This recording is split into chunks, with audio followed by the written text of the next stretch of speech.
Inside the Mind of a Modern Teen, a study on mental health in relation to social media. And this is a research presentation by Hunter Meredith.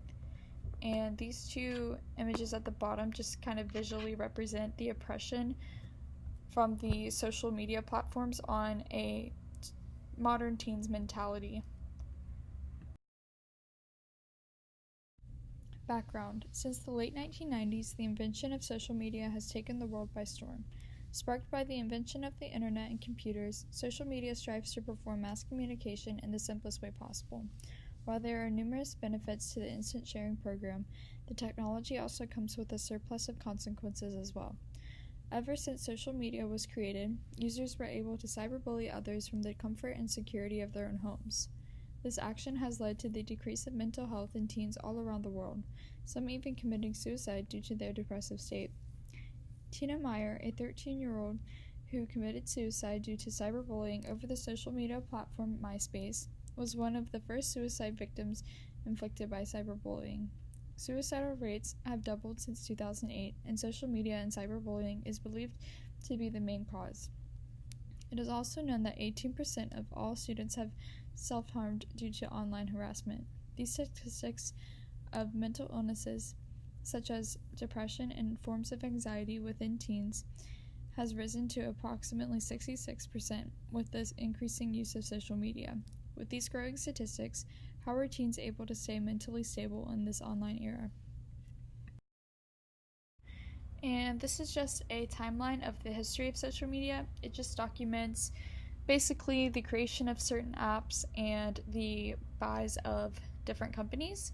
So it starts with the 1978 launch of the bulletin board system, and it marks several app launches like MySpace in 2003, YouTube in 2005, Tumblr 2007, Instagram 2010, Snapchat 2011, and so on.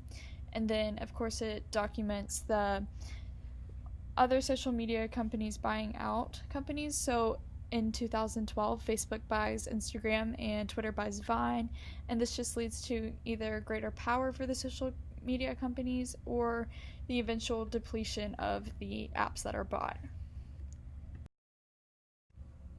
Key terms: social media, forms of electronic communication such as websites for social networking and microblogging, through which users create online communities to share information, ideas, personal messages, and other content such as videos. Cyberbullying, the electronic posting of mean-spirited messages about a person, such as a student, often done anonymously. Mental health, the condition of being sound mentally and emotionally that is characterized by the absence of mental illness and by adequate adjustment, especially as reflected in feeling comfortable about oneself, positive feelings about others, and the ability to meet the demands of daily life. United States v. Drew, the final decision in a criminal case that charged Lori Drew of violations of the Computer Fraud and Abuse Act over the alleged cyberbullying of a 13-year-old Megan Tina Meyer who committed suicide. Depression, a mood disorder marked especially by sadness, inactivity, difficulty in thinking and concentration, a significant increase or decrease in appetite and time spent sleeping, feelings of dejection and hopelessness, and sometimes suicidal tendencies. Twitter, a free social networking and microblogging service that allows registered members to broadcast short posts called tweets. Twitter members can broadcast tweets and follow other users' tweets by using multiple platforms and devices. Suicide, the act or instance of taking one's own life voluntarily and intentionally. Anxiety, apprehensive uneasiness or nervousness, usually over an impending or anticipated ill, a state of being anxious.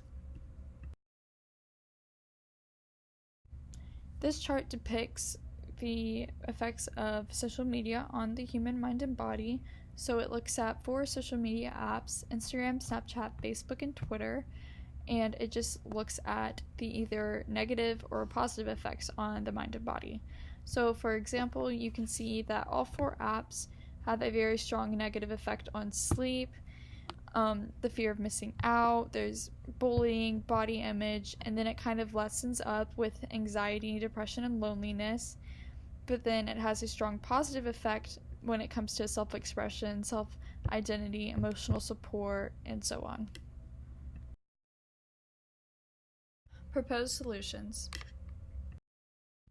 Number 1. Post-regulation. One possible solution is for social media platforms to instantly delete hateful or triggering posts. This solution is discussed by John Carroll and David Karpf. Calls for blocking certain kinds of speech on social media have grown in the recent months, in the US and elsewhere. Former United Nations High Commissioner for Human Rights, Zeid Ra'ad al-Hussein, accused Myanmar military officials of using social media to incite genocide, and he called on Facebook to remove content, which it did.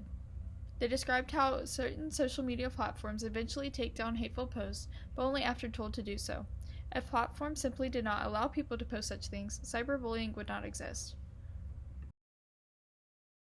Number 2. Helplines.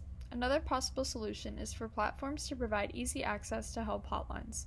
These hotlines could include bullying and cyberbullying helplines, mental health helplines, and body image helplines. The CyberSmile Foundation provides a list of helplines and descriptions of each line that could benefit the well-being of teenagers online. This list includes Stop Bullying Now Hotline, National Suicide Prevention Lifeline, National Eating Disorder Association, the Trevor Project, and many more. Providing easy access to such helplines could greatly reduce the mental health problems in teens who claim social media to be the root of their struggles. Number 3. Report notifications. Finally, platforms could begin to notify users who report other harmful users or posts of the progress the platform is making in the case. A team of researchers from the University of Maryland assisted in a student-led experiment. Students created a tool known as Report with Feedback, where users were notified of the progress of their report. The effects of this tool were so successful in reducing mental health problems that the various platforms have begun using the design concept. The Cornell Social Media Lab illustrates how this tool is a way to help people help others that doesn't violate the norms of social media use. This user-centered way of thinking is vital when designing tools for stopping cyberbullying. Users will be more likely to report others once they know if their report is beneficial to the well-being of others. With this tool, the rate of cyberbullying would decline and would in turn decrease mental health problems among teens. And these next 2 slides are my sources that I used for this project.